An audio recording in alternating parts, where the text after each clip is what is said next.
Dinshaw Irani. I've been meeting him over the weekends also. Not planned, unplanned. Where is your umbrella? Don't need one. I never bought one and rains have come. Now I need to buy one.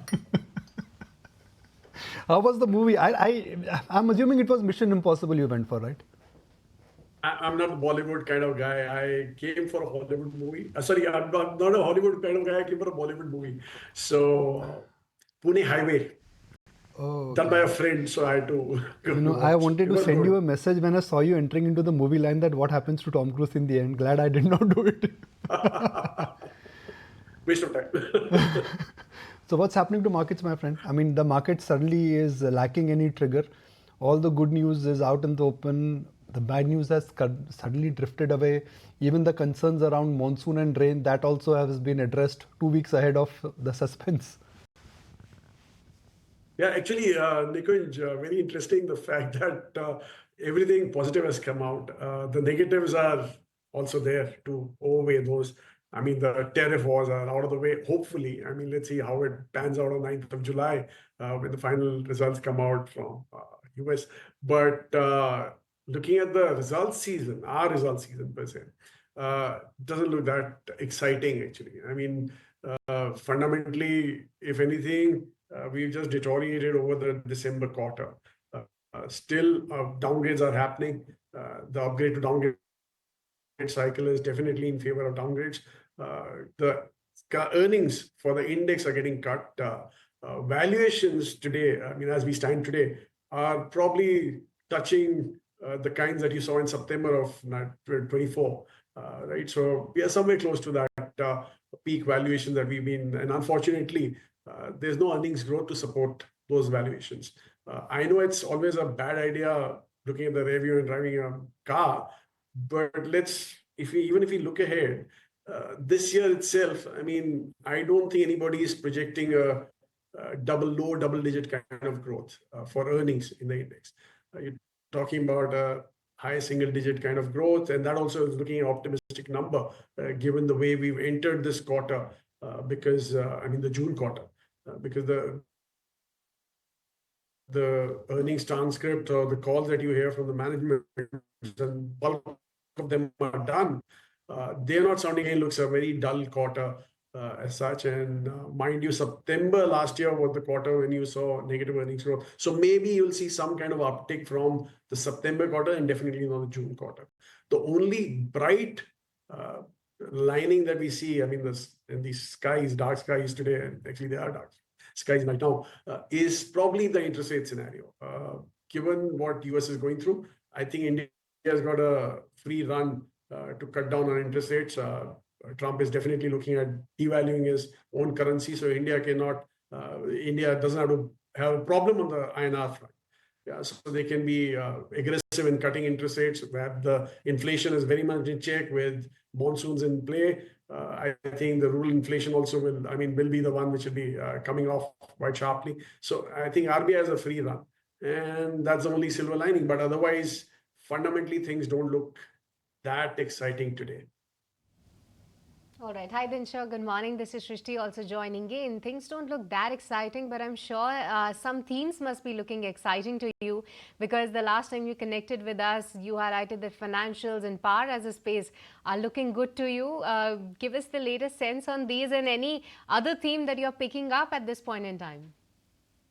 So, Shrishti, power space, I think, will take a breather, according to us, because I mean, all along we've been calling out that there's a scarcity of power and supply of power and stuff like that. But with the summer season coming off so appreciably, I mean, as in a very short summer season, I think there's a surplus now happening. So maybe you'll see a breather in that space. However, in the financial services, I think we are on track. I mean, interest rate cuts. Obviously, RBI is looking at increasing supply in the system, which was a big constraint for the banks per se, and interest rate cuts, which was a big overhang for the NBFCs. I think these two sectors are going to do fairly well. Banks may suffer a slight compression in NIM because of the cuts in interest rates, but that I think will be overcome by the way of the demand going up for credit per se. And in terms of NBFCs, I think they are perfectly placed because they play both sides. I mean, both legs of the balance sheet are on short cycle basis. So even an interest rate cut will be a beneficial one for them going forward. So these two remain. I mean, this sector remains fairly strong, and going forward, I mean, we remain negative on IT. I think that relief rally which came about looks like done and dusted. FMCG again, don't see much of upside. Maybe there may be some demand uptick because of the rural inflation going down. But apart from that, I think the downtrade is going on happening on the urban demand front. Don't see again much of upside happening out here. So things are not that great overall. We continue to be fairly comfortable in the hospitality space. Again, as I said, that the quality rooms are not available, and that's what is putting up the our ARs of the particular sector. Hospitals, again, derivative of hospitality, if you will, but the same thesis applies out there because, again, quality rooms are not available for healthcare, and that's where we remain comfortable as such. So hospitals and hospitality, these are two themes you're bullish on. Yeah, apart from NBFCs as such, and obviously the new age companies. And new age companies expensive? I mean, and now they're struggling also. Zomato, there is competition. For policy, fintech, new platforms are getting created by existing insurance companies. Paytm is out of the woods, but MDR is still an issue, how much more they can make. So when you say new growth companies, what do you like there? So basically, all these guys you talked about is what we have in our portfolio. We like them. Having talked about that, quick commerce is the only area where you're seeing competition coming in for the likes of a Zomato, right? Or Eternal, if you will. But the fact is that even in quick commerce, I mean, you've seen the competition, right? They've been cutting off people. They've been cutting back on their expenses. So, I mean, if you take the example of a Meituan in China, it seems like it's not exactly a winner take all, but winner wins it all kind of market as such. So I think that is what we are playing on in India. And hopefully, I think Eternal being a stronger candidate out here and Zepto being a new kid on the block, I think the worlds are very much in favor of Eternal. Having said that, I'm not calling out any buy call out here. I mean, we are invested in this, so we are quite comfortable with the valuations, even looking at the future, right? Secondly, I mean, the likes of the fintech companies. Again, you may say that the MDR issue is still an overhang. Yes, it is. But look at the way that company has come out of all the mess that it had gone through.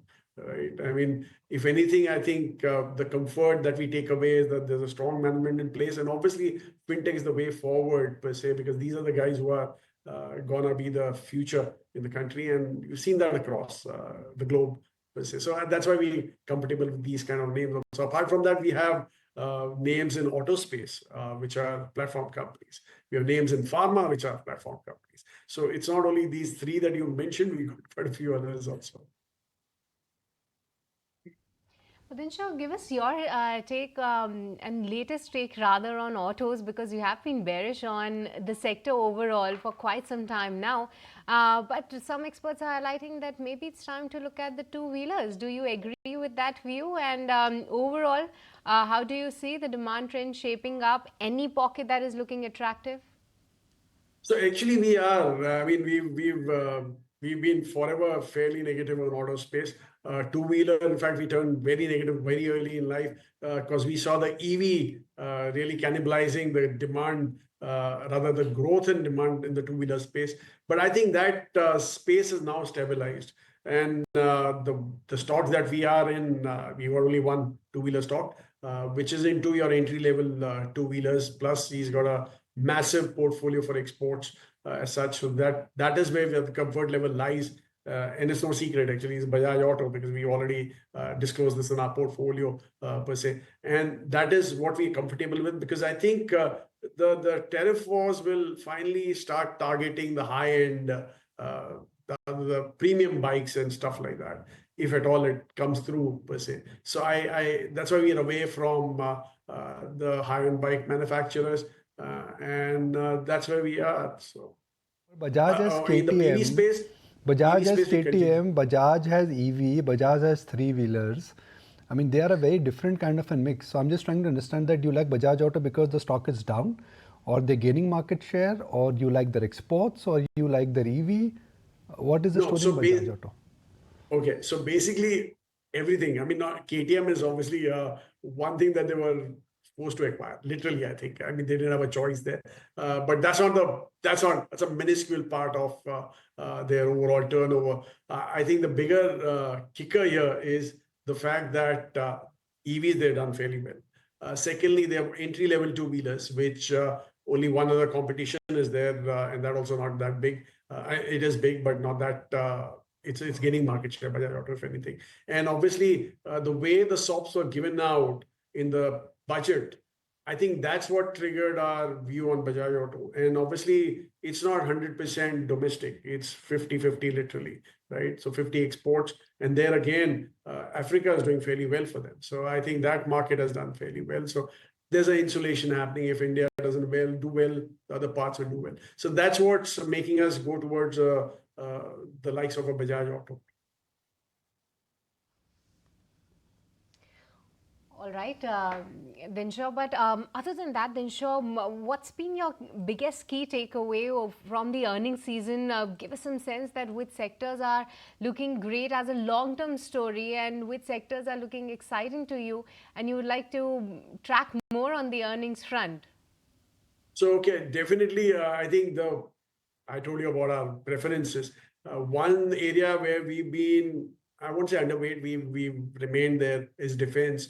I think that area is looking fairly interesting, but unfortunately, most of the stocks out there have gone through the roof in terms of valuations. I mean, peak valuations, not even peak. I mean, they're way beyond the peaks that they earlier had as such.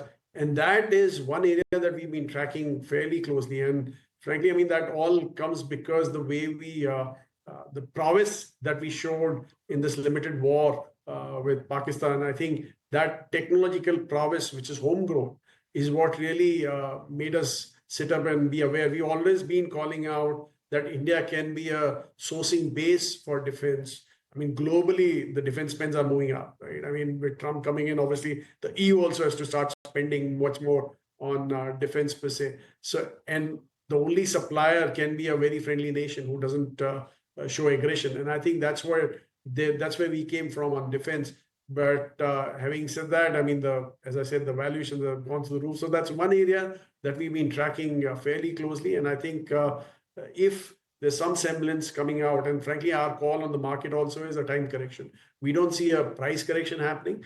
We see a time correction happening. And frankly, that is needed for the market to digest what's happening. I mean, the sharp rally that one saw, and obviously no earnings growth kicking in. So you need to have some semblance coming through. So hopefully you'll see some buying opportunities in that space going forward. Dinshaw, so good having you on the show. Thanks as always for your time. Thank you. If you like this video, then like, share and subscribe to ET Now.